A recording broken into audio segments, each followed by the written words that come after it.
دلچسپ بات یہ فاروقی صاحب لائے ہیں کہ یہ بات جو ہے یہ کہہ کے یہ جو شمالی ہندوستان جنوب پر اپنی فوقیت کا دعویٰ کرتا ہے، عجیب و غریب بات ہے، اس کو تقویت پہنچتی ہے۔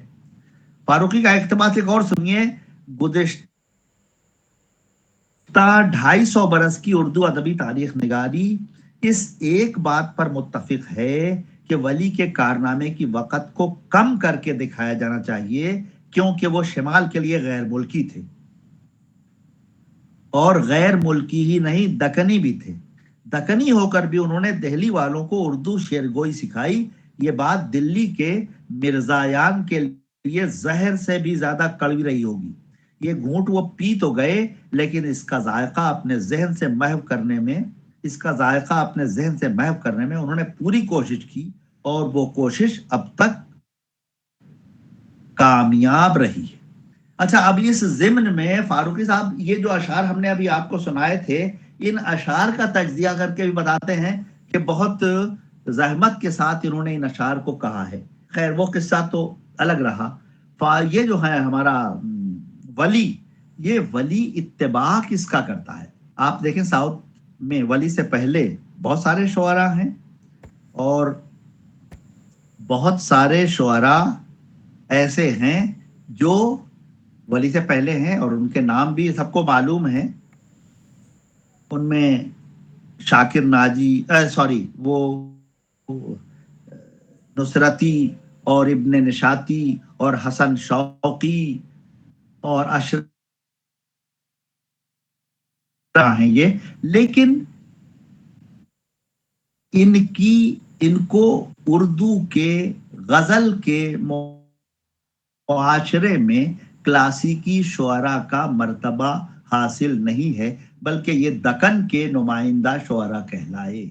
سبب ان کے ہاں جو الفاظ، ان کی جو لفظیات ہیں، ان کے ہاں جو موضوعات ہیں، ان کے ہاں جو مضامین ہیں، ان کے ہاں جو اصناف ہیں۔ اصناف میں یوں کہہ رہا ہوں کہ غزل کے مقابلے مثنویات کو، جنگ ناموں کو، قصائد کو زیادہ ان کے ہاں اہمیت دی گئی۔ آپ پر یہ سب چیزیں روشن ہیں دکن والوں کی۔ فاروقی صاحب نے اور میں نے بھی دیکھا کہ یہ شعر تو بہت ہی شاندار ہے۔ اشرف بیابانی کا شعر ایک سنیے کہ سارے لوگاں کہتے